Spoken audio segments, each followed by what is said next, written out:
So Nicole Kidman is quite possibly the biggest Hollywood star on the planet. Acting credits, producing credits, everything. I don't know why she still feels the need to make things like this. The Perfect Couple is a 6 episode murder mystery on Netflix, and it just feels like the most templated, mediocre, dull as all hell thing that Netflix would put out. It's based on a novel, and I guess everyone's trying to cash in on the murder mystery thing at the moment, but this one really feels like a poor man's Big Little Lies. And the problem is, it's got Nicole Kidman in it, and I don't know why she's in it because it's so meh. It's not like terrible, awful, badly made. It's just meh. It feels like cheap TV movie territory. Nothing about it is fun or interesting. The mystery is so boring. The reveal at the end is just ho hum. Like, ugh.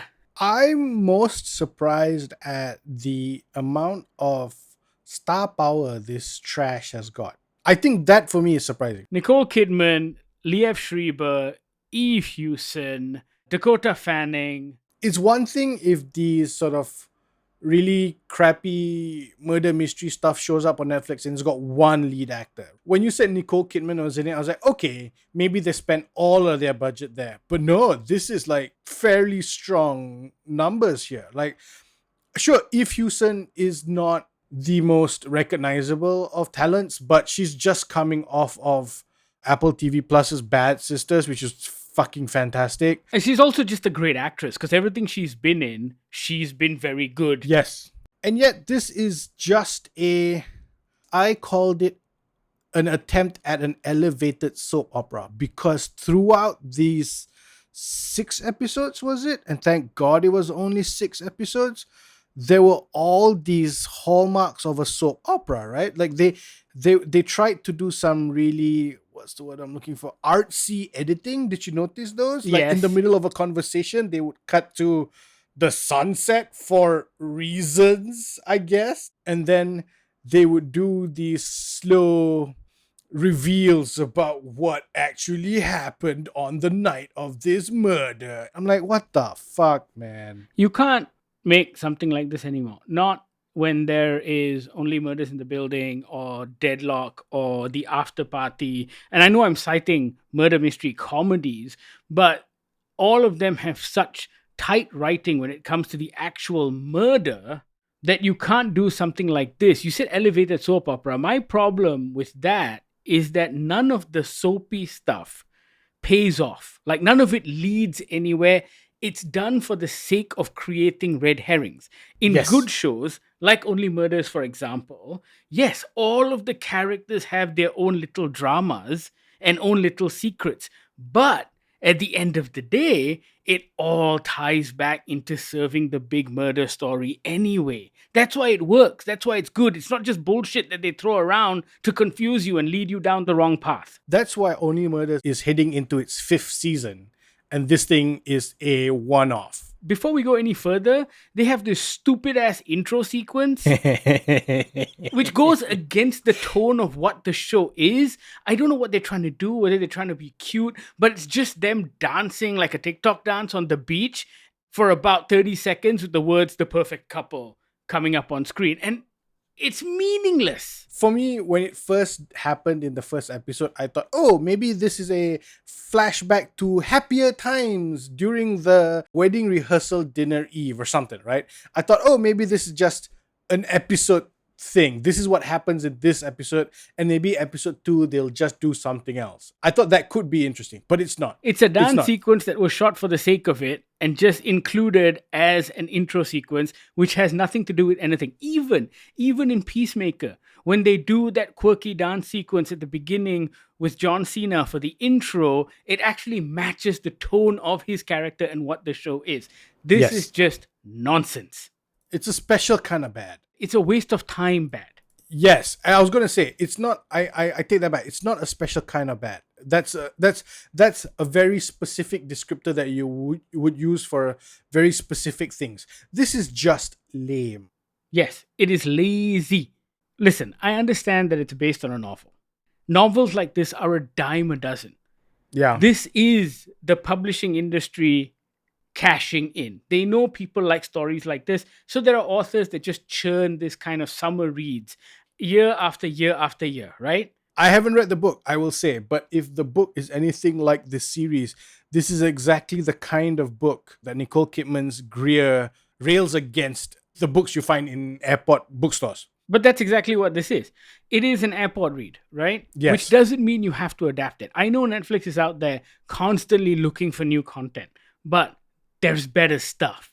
And this just feels like something they had a budget for that they strung together because they managed to get some A-listers on board and just put it out there. And it is a colossal waste of time. Also, it's 6 episodes. I'm sorry, this thing shouldn't feel like such a slog at 6 episodes. I think it could have been better as a 2-hour movie. Even so, if the writing was still as bad, Yeah, but I think at least it'll be tighter. if the characters were still as predictable and boring, it's like within seconds, you know who's having an affair with who, and you even know who's going to die because you know they're not going to kill Liev Schreiber or Nicole Kidman lah. But that first episode was played out so hard. Who's the murdered victim? Let's not show you until you see the next episode. I'm a big fan of murder mysteries, so whenever a murder mystery pops up on my stream feed, I'm always excited.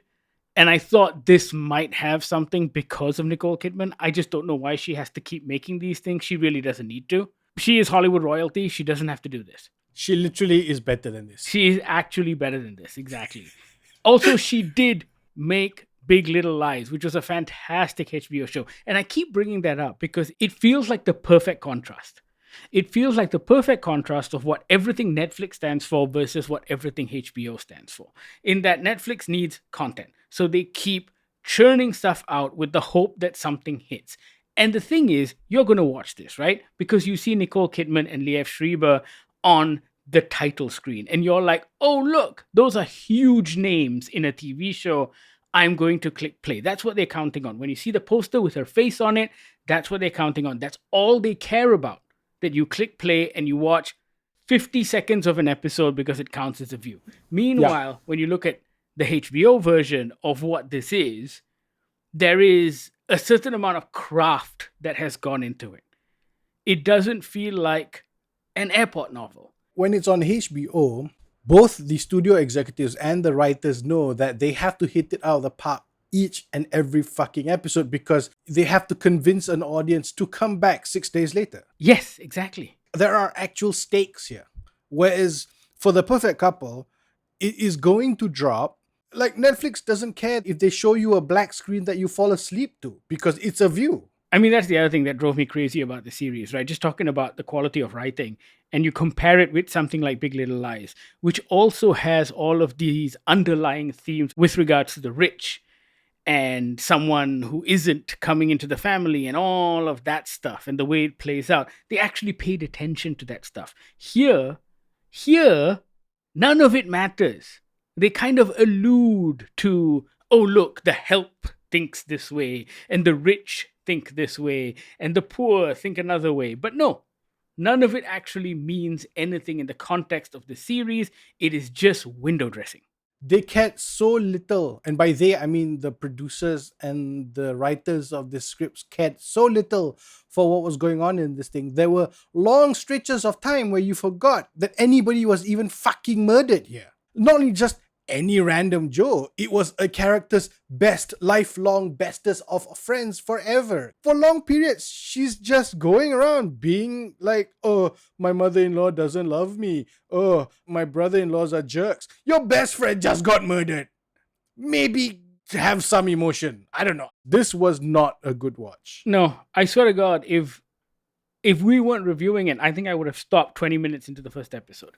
Same. I was so annoyed that they tried to hide who got killed until the very end of that episode. It drove me up the wall. I got so annoyed. I was just bored, dude. I was bored throughout. If you're going to do something like that, right, it's got to count. It's got to mean something. A better writer for the show would have really played with that, using the flashbacks and the flash forwards and all of that stuff to keep you guessing as to who was the victim. They don't even do that here. It's completely and utterly pointless. Skip the perfect couple. It is not worth your time. If you have watched it, however, let us know what you thought. You can reach out on all of our social media feeds, Goggler MY. You can also email us on podcast@goggler.my or send us a WhatsApp on the Goggler hotline 012-524-5208. Thank you so much for listening. This is the Goggler Podcast.